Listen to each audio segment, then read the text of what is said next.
First of all, I'd like to welcome everyone, all of our subscribers and panelists, of course. Thank you so much for joining. This is our monthly Charcha that we hold specially for our subscribers. And this month's discussion is going to be on how Indian foreign policy finds itself in what is arguably a new era amid several crises on the world stage and changing geopolitical landscapes. Now, what I mean by that is there are currently two major wars on the world stage, the Russia-Ukraine war and the Israel-Hamas war. India is still engaged in a border standoff with China and is in a new diplomatic spat with Canada, a G7 country. A rising China has also triggered new geopolitical alliances in India's neighborhood, like the Quad and AUKUS. So, where does India fit in all of this? Joining us today, we have a very talented group of panelists to shed some light on this. We have former Foreign Secretary Kanwal Sibal, CSEP Fellow Constantino Xavier, and Hudson Institute's Aparna Pande. Thank you so much, panelists, for joining. So I wanted to start actually with Ambassador Sibal by asking you, do you actually think Indian foreign policy has evolved? Has it entered a new era? Because some argue that some traditional tenets of Indian foreign policy, whether it's the neighborhood first approach or strategic autonomy, these are still being followed and largely guide our foreign policy. So, Mr. Sibal, do you think that we are entering a new era? Not really. This policy of neighborhood first is not new. Even previous governments, in fact, every time there's a change in government, the new government always says we're going to pay special attention to our neighborhood. But if you look at the policies of other countries, look at Russia, for example, where I served as ambassador. They defined the concentric circles of their priorities, and the innermost concentric circle was the CIS states, their immediate neighborhood. This is true also of countries like China. They pay a huge amount of attention to what's happening in the Western Pacific, in their immediate neighborhood, in the maritime space, et cetera, et cetera. Similarly, the European Union, it is focused on, it was earlier focused on Eastern Europe, Russia, and then the Mediterranean. In fact, all the countries around the rim of the Mediterranean are extremely important for the European Union. So they also have their own neighborhood first policies. ASEAN, the manner in which they have increased intra-ASEAN trade, and now they want to have an ASEAN Union on the pattern of the European Union. Again, neighborhood first, if you like. Same is the case with Japan. In Latin America, Brazil and Argentina think that the most important thing is to stabilize their neighborhood policies, especially between these two giants of Latin America. So there's nothing new. But the important thing is that look at the leadership of the Global South that we have taken. It's not as if we've not been part of G77 or during the non-aligned movement, we didn't have common interests with the non-aligned bloc. But this is something new in terms of taking leadership of the Global South precisely in the changing circumstances, geopolitical circumstances, and especially the kind of conflicts that are on the table, and the global agenda, which from our point of view, which has been dominated by the West for decades, now needs to be modified so that the interest priorities of the Global South are put on the agenda. And in G20, we have done that. If you look at the joint statement, it's heavily weighted in favor of all the concerns and expectations of the Global South. Then we are members of the Indo-Pacific. I mean, we adhere to the concept of the Indo-Pacific. We are members of Quad, but we are also members of the STO and BRICS. It is a much wider canvas on which we are conducting our foreign policy. Look at the FTAs that we are negotiating with. We've done it with Australia, with the UAE. We are negotiating with the European Union and with the UK. We are also paying a lot of attention to Russia to make sure that our ties with Russia are preserved. Now, insofar as strategic autonomy is concerned, I'd like to make a few points. One is that the biggest practitioner of strategic autonomy is the United States of America, because it is the most Why do you powerful say country that? in the world, and therefore it feels that it has interests in every part of the globe, and wherever they feel that their interests need to be promoted, they are physically present, militarily present, or through various other means they are present there. And they keep their strategic autonomy to the extent that they'll work with the UN, as they say quite openly, if the UN backs their policies. If not, they'll work outside the UN. Now, what more can you think in terms of strategic autonomy when they can disregard the will of the United Nations and the General Assembly? Look at Europe. Yes, they have alliances with Europe, they have NATO and everything else, but look at the kind of issues that Europe now has with the United States, where the United States wants to keep its strategic autonomy, and they have pushed Europe into a corner over the conflict in Ukraine. And since Europe is dependent on the United States for its security, it doesn't have much of a choice, though France tries very hard again and again to talk about strategic autonomy. But the other major countries, now Germany especially, doesn't follow them in this regard. Strategic autonomy doesn't mean that we are not going to engage with the rest of the world or be involved in issues which are of interest to the international community. It just is that we don't want to be a member of any alliance where our choices in foreign policy are curtailed, are curbed, and we are then forced to follow what the senior partner in an alliance may choose in terms of its priorities. For example, look at President Macron. He said the other day that we don't want to be camp followers. If the United States has a particular policy towards China, it is not in our interest to follow that policy. So I think it is perfectly all right in terms of India continuing to pay attention to its neighborhood, because we have problems in our neighborhood, keep its margin of maneuver internationally with all sides, be friendly with all countries to the extent possible, and maintain strategic autonomy. It's not fence-sitting at all. It is widening our choices to reflect our new confidence on the international stage, especially with our economic growth, and the fact that we are now a coveted partner by many, many, many countries. So I like what you said about us having a wider canvas when it comes to our foreign relations now. And Constantino, I know you are sort of a domain expert when it comes to India's regional strategy. Are we doing anything different? We know neighborhood first policy is nothing new as far as India goes, but are we doing anything different? Are we leveraging certain areas like connectivity to further our neighborhood first policy? Basically, are there any new things that are being, or any new tenets that are guiding this traditional policy? Thanks, Pia, for having me here. Let me just jump quickly on what Ambassador Sibal said at the end. He used the term for which India is criticized often, fence-sitter. We hear this from the Americans, from the Europeans, that India likes to be on the fence, not choose sides, look the other way, inaction, lack of strong words and condemnation, etc. And I think a much better metaphor, actually, is India is an excellent fence jumper. India's comfortable jumping across fences, and there are many parts and segments to this open field of international politics. It's one, as you mentioned in your introduction remarks, an increasingly dynamic field in which we're not sure anymore what is a fence, what not, which are the different camps, etc. No one likes to be a camp follower, by the way, not only India. I mean, even tiny Switzerland or Singapore would not like to be called a camp follower, though the past has seen, of course, in concrete terms, different camps and countries committing their security and economic strategy to a certain superpower, whether it's the Soviet Union or the US.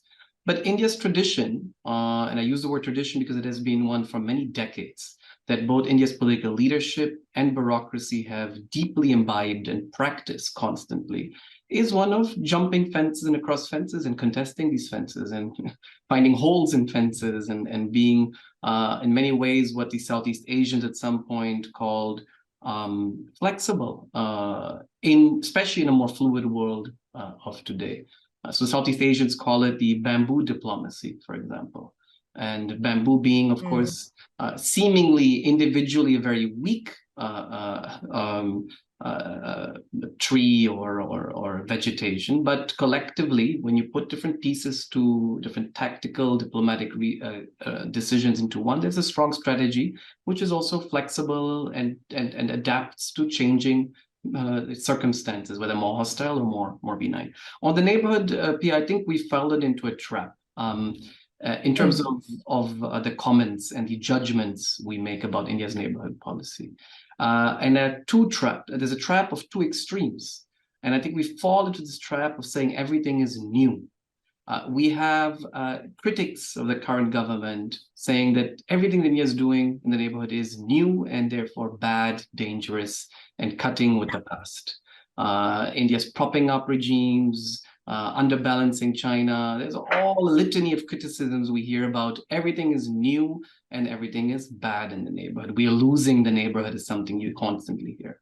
But actually on the opposite extreme, you hear also a lot of people saying everything is new and everything is fantastic. Everything has been invented from scratch in the neighborhood.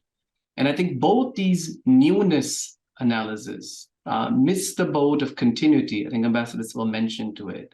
That needs to be, I think, credited in India. That has dealt with a very volatile neighborhood in the past, with a hostile Pakistan that the West didn't want to see, that now the West begins to see, with a neighborhood that many took for granted, but was never really India's backyard. There were many actors and factors at play. So I think the continuity is the way I like to look at the neighborhood, and the way maybe I like to put it is that India is doing more, faster, better than ever in terms of delivering on economic support, assistance. We saw it in the Sri Lanka crisis. We see it in terms of the infrastructure. Connectivity as well. Connectivity, railways, roads, economic integration, delivering to your neighbors. But while it's doing more, fast, and better, it's still far too little, too slow for a competitive and changing environment. We just saw the president of the Maldives visit Turkey, for example. So there are many more players today competing with India and playing on this chessboard in the region.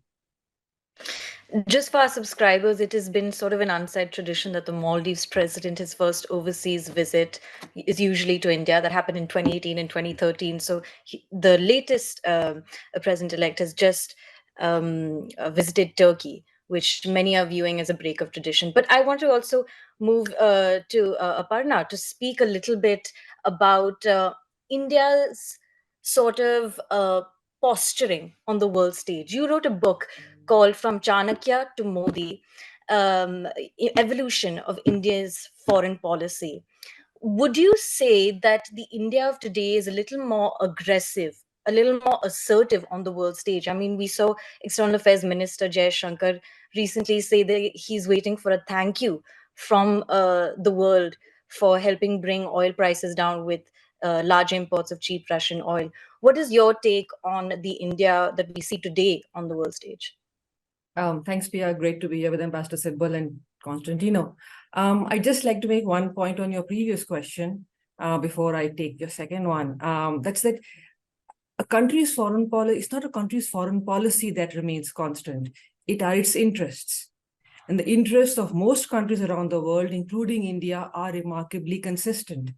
India's interests are its security, which includes its neighborhood, and its desire for independence in decision-making, which ties to strategic autonomy. So as long as your interests remain constant, your foreign policy will by and large follow a similar paradigm. And so will be more consistent than it changes. Coming to your question, diplomacy is centuries old, but in recent years, the conduct of foreign policy is no longer a quiet and elite phenomenon as it used to be in the days of past. India's challenge is that nationalism and populism demand that leaders and officials say things to get applause at home, but that interferes with India's balancing act. So India's leaders, sort of believe that they need to reassure Indians that they will always come out on top in every negotiation. Whereas for negotiations to be a win-win, we always need to make concessions. But there's an inability to actually inform people. This happens in many countries, the results, and that results in a rhetoric. So we can use the examples you cited, India's need for cheap oil, as it imports over 80% of its annual oil needs. And that's why it's purchasing oil from Russia, even though historically Indian refineries are used to Middle Eastern crude. The domestic audience is informed that India is not a camp follower and is balancing between Russia and the West. The reality is that India's partners in the West and Asia understand India's need for cheap oil and so are willing at one level to give India a pass. Is India more assertive and aggressive? I would say that, in some way we are living through foreign policy through social media and foreign policy through announcements. I am one who prefers to wait for the press releases, not for the tweets or for the instant reactions. Has India's foreign policy to any country changed in the sort of, if we look at its statements? I won't necessarily just go by what is immediately said at that time. So is India more confident on the global stage? Yes. Is India being wooed by more countries who would like India as a partner? Yes.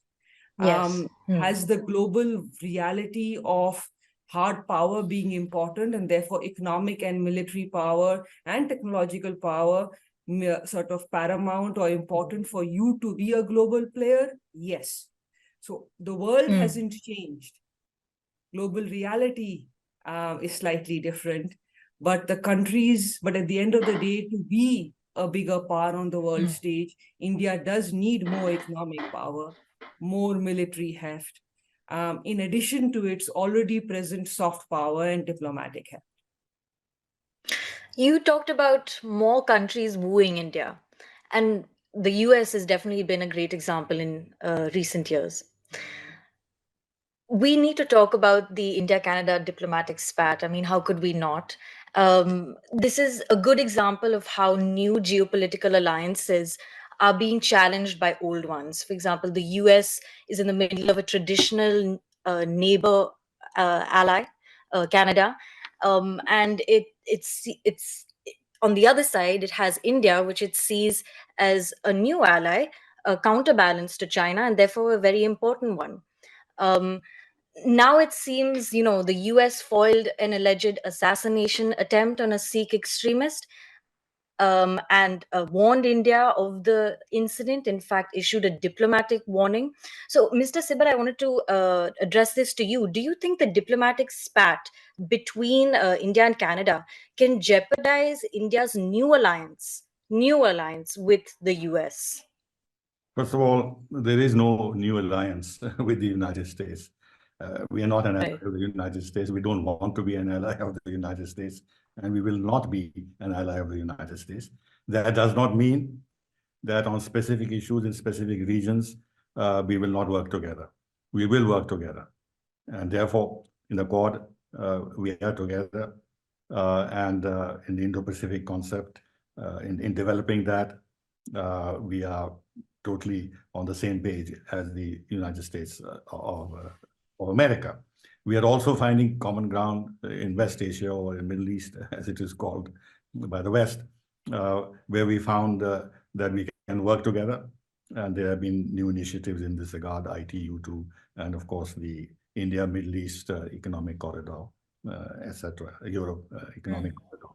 So firstly, no alliance.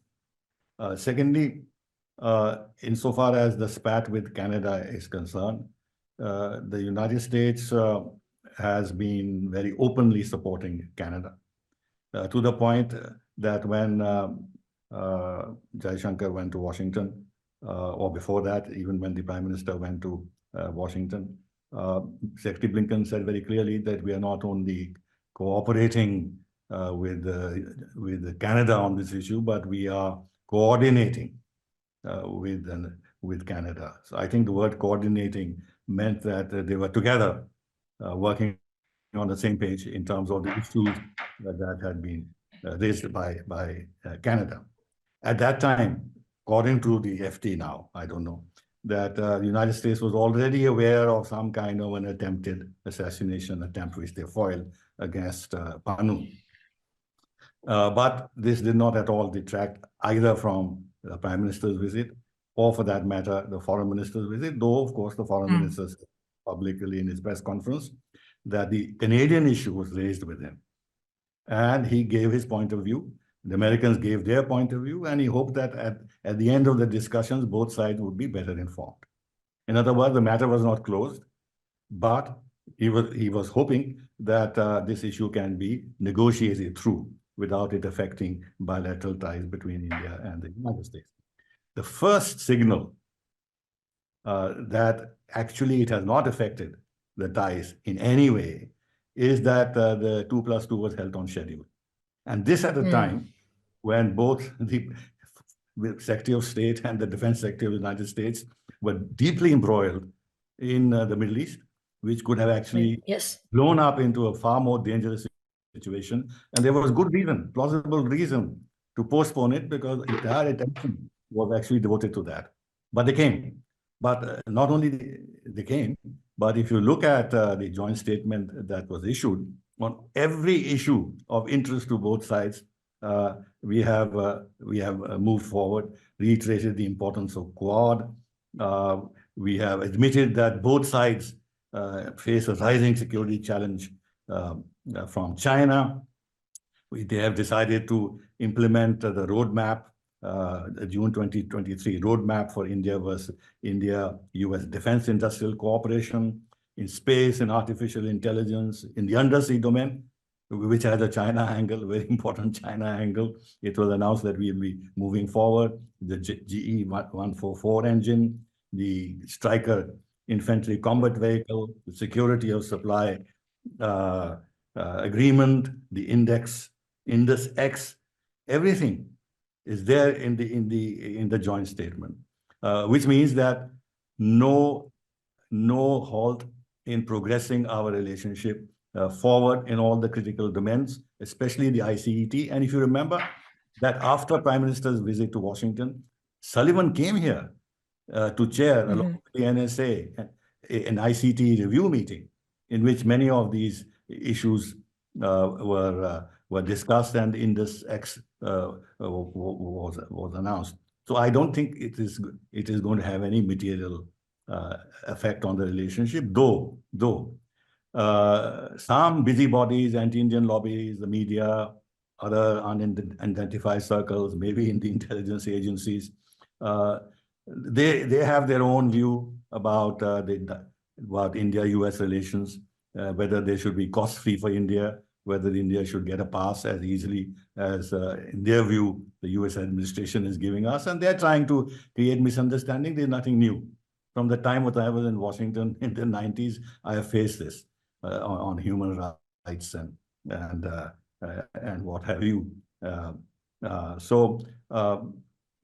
now, of course, with all this, the democracy backsliding and capture of institutions and the Hindutva and right-wing trends and everything else, this is a constant refrain in the Western media, but US media and principal media. But this has not affected the relationship at the administration level, where I think pragmatic people understand the value of India-US relations, but they'll keep this pressure point on us.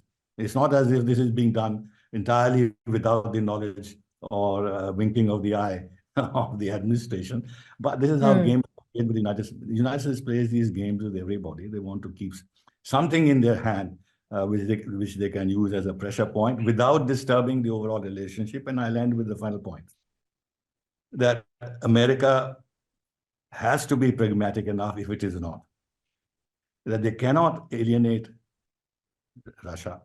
Well, by alienate is a very mild word. They can't have Russia as an adversary, China as an adversary, and then move India towards an adversarial relationship. Then how do they remain a global power? Then they'll remain a Euro-Atlantic power. So they have to be very careful on how they handle India. I do feel, as a reporter who covers the Ministry of External Affairs very closely, this part about the US issuing a diplomatic warning to India about the assassination attempt on Pannu has sort of forced the MEA to come out and say, you know, actually, we did speak to the Americans about a nexus of criminals and terrorists. So in a way, it has had to actually come out with perhaps sensitive information that it didn't want to otherwise. But just to sort of pivot to another crisis on the world stage, which is the Israel-Hamas war, and this I would open to all three panelists. I wanted to talk about India's messaging on this war. First, we saw PM Modi's tweet where he criticized Hamas's attacks as terror attacks and backed Israel quite firmly. And later, we saw the MEA clarification that India is still abiding to its long-standing policy on the Palestinian cause. It still supports a two-state solution.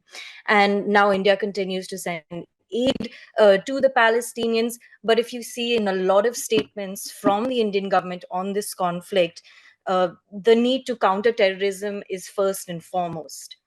Not to mention, it took PM Modi 13 days to ring Mahmoud Abbas, whereas he had already spoken to Netanyahu just, I think, a few days after Hamas's attack. So I just was curious to ask our panelists, do you think India has been successful in being quote unquote neutral on this conflict, or are we leaning more towards the Israelis? Well, I think to define the way you define the problem may not be entirely fair. For us, as you rightly said, terrorism is an absolutely central issue, absolutely central. And if you see what we are doing with various organizations on the issue of terrorism, bilaterally and plurilaterally and multilaterally, we are putting it center stage. Just see the joint statements and the paragraphs on terrorism that are included in those, including in the G20.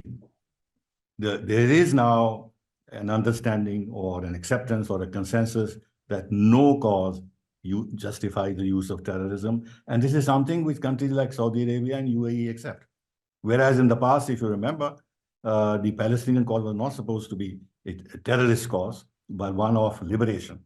But even the Middle Gulf monarchies have moved away from that by saying that no cause justifies the use of terrorism, which is why condemning what happened on October 7th was primordial for India and showing full support for Netanyahu.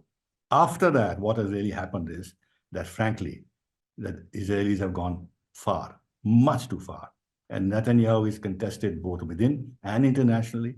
And even the United States is finding it very difficult now to continue to support him because there's a very violent street reaction and political reaction in many countries against the civilian killings and everything else. India, therefore, has also reiterated its past position, which it has adhered to. In fact, you know, we were the first non-Arab country to recognize the PLO as the legitimate representative of the Palestinian people and opened an embassy recognizing their statehood. We support a two-state solution. We have reiterated that, and we have sent a whole lot of plane loads of humanitarian supplies. So it's not a question of being neutral. It just is. Terrorism is very important. Therefore, we will not accept any formulation which tries to gloss over this. But we fully support any international agreement on dialogue, resolving this issue peacefully, humanitarian aid, stop killing of civilians, etc., etc. So I think it's a fair position to take. And what about our other panelists, Aparna, Constantino? Do you think our messaging on this conflict has been quote unquote confusing, or what is your take on it? If I can jump in, I'd say India's messaging on the Israel-Palestine conflict has been the same as its messaging on the Russia-Ukraine. India's underlying policy has not changed. India's condemnation of the attack by Hamas on October 7th was a condemnation of a terrorist attack, like Ambassador Sibal said. But India's policy towards India's support for a two-state solution and India's policy towards Israel-Palestine has not changed. I think some of the confusion came because at some level, there is a reliance more on immediate sort of, words which are put out on social media rather than looking at the press statements and the actions. India has sent a lot of humanitarian aid. India's press statement reiterated the two-state solution. And yes, India may have initially abstained at a Jordanian draft resolution on the Hamas conflict, but then India was among 145 countries voted in favor of a UN resolution that condemned Israeli settlement activities. So India's policy is more nuanced than appears very often to people, sort of, and so I would say it is the same. India's policy in that sense has not changed. Does India condemn terrorism? Yes, and it will always condemn terrorism, just as it condemns any country violating another country's territorial integrity. The same thing in the Russia-Ukraine conflict, is that you should not go in and take another country's territory. This is not an age of war. But India's policy or its sort of relations with the countries have not changed. Yeah, what about you, Constantine? Yeah, I think just to add on to what Ambassador Sibal and Aparna already mentioned, there's also an economic interest that is shaping India's position, unlike in the past, say 20 years ago, etc. Today, you have a very strong India-Israel relationship in terms of a possible free trade agreement that is being negotiated and talked about, in terms of science and technological collaboration between the establishments in India and Israel. In terms of the defense supplies, Israel's become a significant defense supplier in very critical technologies, and not necessarily high-end products, but a lot of intermediary projects for India's defense supplies. So that is very important. Then add on to that the other countries in the Gulf. Today, if you look at what has happened between India and the UAE, between India and Saudi Arabia over the last few years, it is an increasingly interdependent economic relationship. I think Prime Minister Modi visited UAE over 3 times since 2019 or 18. There are a variety of agreements, including the free trade agreement, the economic partnership agreement with the UAE. The recent India, Middle East, Europe economic corridor, that is a bold initiative to develop supply chains resilience between India, the Gulf countries, Israel, and the Mediterranean countries, in principle, Greece.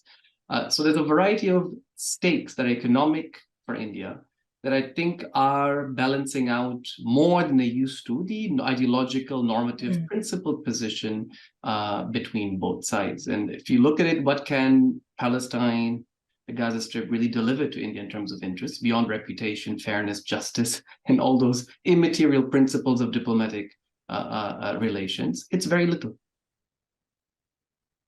I recently actually visited a briefing at the Israel embassy where the ambassador talked about how if India had designated Hamas as a terror organization, Khalid Mashal wouldn't have been at the controversial rally in Kerala. And from the sense I get, the Israelis have been in talks with the Indian government to designate Hamas as a terror group. And I think just for the viewers going forward, it'll be interesting to see how this sort of pans out, and whether the Israelis have also listed LET as a terror group ahead of the recent 15th year anniversary of the Mumbai attacks. So let's see if there's any change in that as the going forward. May I comment on this? Because yes, please. The 6 Israelis were killed when the Mumbai attacks took place in 2008. Yes. LET has been declared by the United States as a terror organization many years ago, in 2001. It has taken Israel 15 years to designate LET as a terror organization, knowing fully well the US had done it, and it was behind the Mumbai terror attack, and it's linked to Al-Qaeda. Now they have done it, good. But then to in some ways link this to India declaring Hamas a terrorist organization, I think is a bit unfair on the part of Israel. They have not done it for us, and for the Israeli ambassador to publicly say that this is not being done at India's request. Why should India make a request of this nature? Now, the other thing you will notice is that while we have condemned terrorism on October 7 very strongly, we have not mentioned Hamas by name. There are wheels within wheels insofar as Hamas is concerned.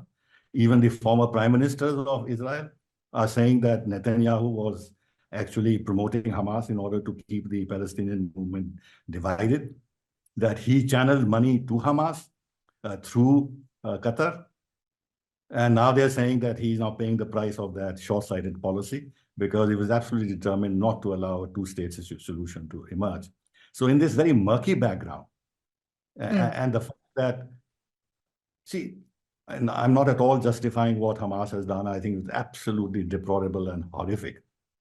But unlike the Al-Qaeda or ISIS and everything else, Hamas is not an international terrorist organization. It is a terrorist organization directed at Israel for right or wrong reasons. So the process of designating it as an international terrorist organization is not as simple as the Israeli ambassador would like us to believe. And the last point I want to make is because I've had discussions with Israeli ambassadors in the past.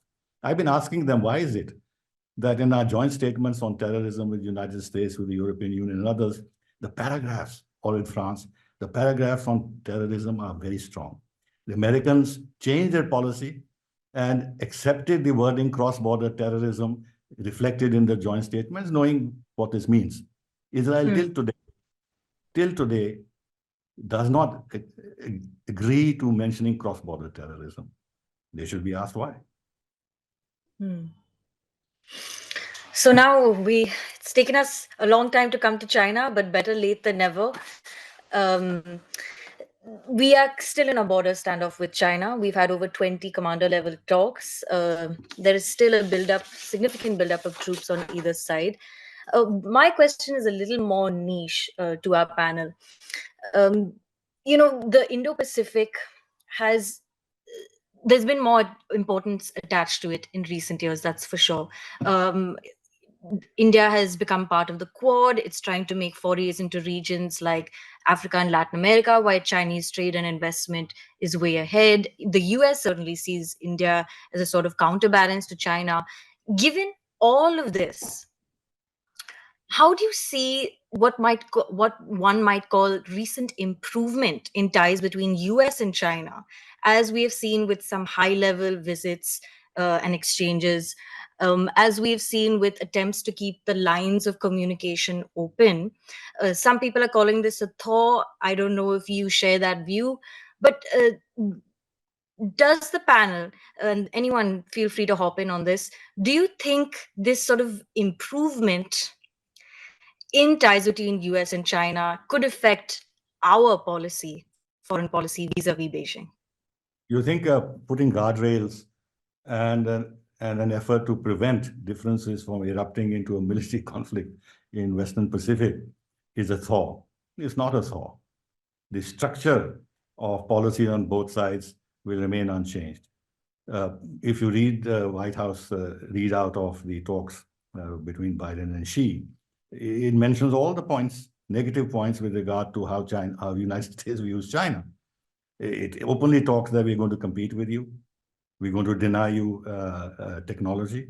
We will strengthen ties with our allies. He raised all the difficult issues of human rights in Tibet and Xinjiang and Hong Kong. He talked about Taiwan. Basically, the whole idea was to have a military-to-military dialogue.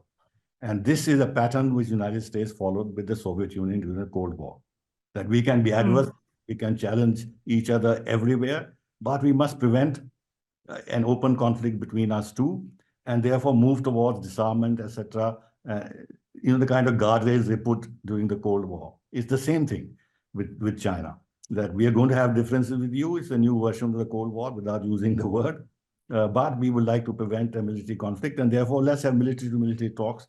So therefore, there is no unintended escalation by either side. On the Chinese side, they are not going to change their policies in the Western Pacific.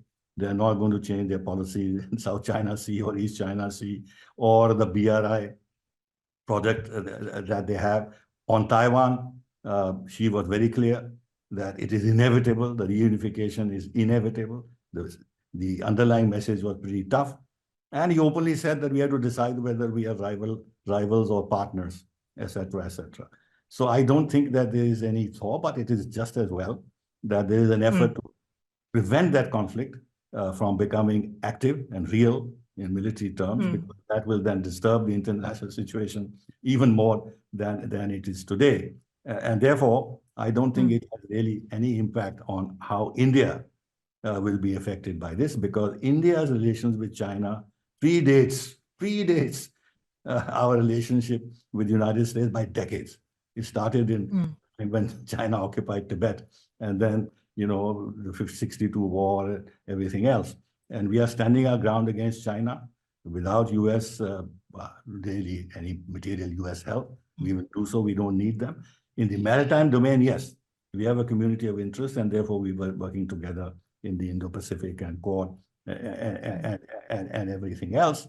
So therefore, I don't think that this is going to in any way make our policy towards China more supple simply because United States is putting up some guardrails against China. We have said very clearly, no normalization of ties unless the situation on the border is normal. And we negotiated all these agreements with China without US intervention. And finally, the last point, that when we had difficulties with China, our relations with the United States were equally difficult. Sanctions for decades on us, on nuclear issues, on missile issues, supporting Pakistan on human rights issues. So I don't think the two are related, our relations with China and relations with the US, except in the specific domain of the new threat of China, especially in the Constantino, would you like to jump in? I agree broadly on the structural divergences that are happening in the US and China. Nothing much is going to happen, similar in India, China. But two just thoughts of why I think this may have some implications for India, maybe minimal, tactical. But one is, I expect you will see China telling the world, listen, we have guardrails. We've developed a decent working relationship with the United States that is going to stabilize at least things. India is not doing it with us. It's not open to it. This is a narrative you will hear from China, which India will have to have a response for. Similar from smaller countries in the rest of the world that have been worried about India-China relations, in particular in South and Southeast Asia, that have an interest in a convergence and a good beneficial relationship with India and China.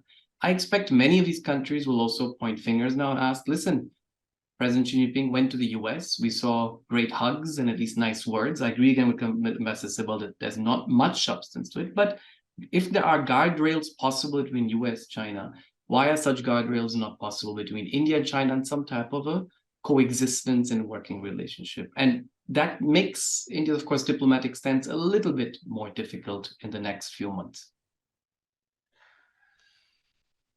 Please go ahead. Yes. I'd just like to add a point, sort of to add to what Ambassador Sibal said, that yes, the military side, there are guardrails. I'd say another reason for the US-China conversations, it's not a reset, I agree with Ambassador Sibal, is the trade and commercial aspect. During the Cold War, the difference was that the Soviet Union and US, there was no trade between the two blocs.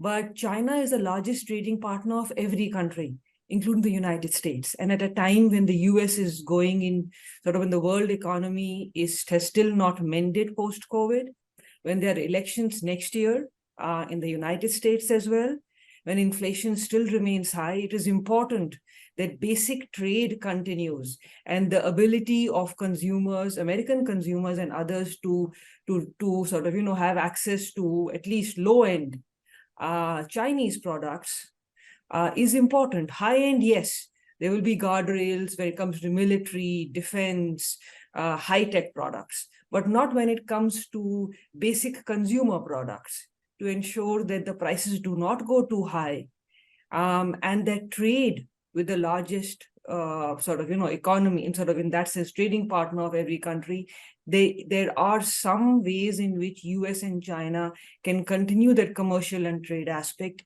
while the US encourages friendshoring and its allies and partners to sort of, move their companies out of China. They still want to maintain a basic commercial relationship with China at the low end and medium end products. I'm glad you brought up trade, because critics of the current Indian government has said that while it espouses a self-reliant Atmanirbhar Bharat, and well, maybe not the government, but there are definitely some sections of the Indian public who have talked about boycotting Chinese goods, we still have a booming trade deficit with China. Any thoughts on that? Well, we need intermediate goods from China, and they are vital for our own exports. And China is now the biggest manufacturing country in the world. If United States cannot decouple from China, they're not talking of de-risking, and their trade is $760 billion between the two countries. India also cannot simply walk away from trade ties with China. And since our exports have been doing well, and we want to increase our exports, we need these intermediate products until we can actually develop alternative sources or develop domestic capabilities. This kind of trade relations will continue. But I also think that it is wise on our part not to try and break the trade relationship, except in certain areas, sensitive areas, where we are putting restrictions on Chinese investment, etc., because this is a form of maintaining some degree of stability in our ties with China, even if we have serious political differences with them. And therefore, I think it is almost inevitable, given the structure of international trade and China's role in it, that India, as a rising economy, cannot simply turn its back to China in the immediate.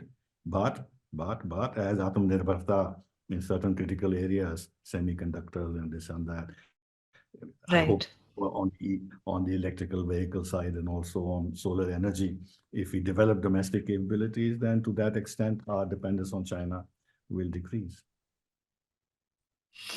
Constantino, anything you'd like to add? No, just to add that there is, of course, a benefit, as Ambassador Sibal mentioned, but there's also a risk. We see, for example, in terms of semiconductors, critical minerals, intermediate products, in China weaponizing some of these exports, putting on restrictions to other countries. The Japanese have suffered, frankly, even tourism. We've seen the Chinese weaponize tourist outflows and therefore hit the economies of neighboring countries to extract diplomatic benefit. They've done this with Korea, they've done this with Taiwan, they've done this with Japan. So there will be more weaponization of interdependence by China.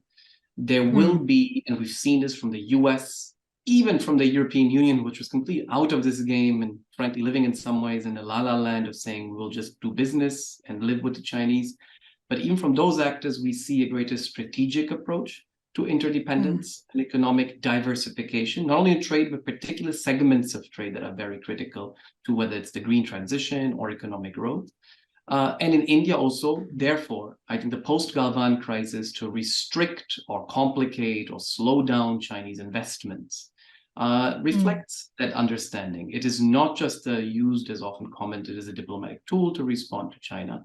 It is a long-term bet on diversification of supply chains with other economies to depend less on the day that will come sooner or later, but it will come where China will also use its economic leverage with China to extract benefits or attempt to coerce India to be more supportive for China's positions. And I think definitely critical minerals will be a very important area to focus on when it comes to leveraging trade, for diplomatic gains. Incidentally, the Ministry of Mines here is holding a critical minerals auction today. And India is also contemplating a critical minerals policy, because these minerals, lithium, copper, vagera, they are all key to the green transition. They're key to batteries, electric vehicles, so on and so forth. So on that note, I would like to thank our subscribers and our panelists for taking the time out of their busy schedules to join us on this program. I think this was a lovely and informative and fruitful program. And as a journalist, this has been a treat for me. Thank you so much. Thank you. Bye-bye. Thank you. Bye. Bye-bye, everybody.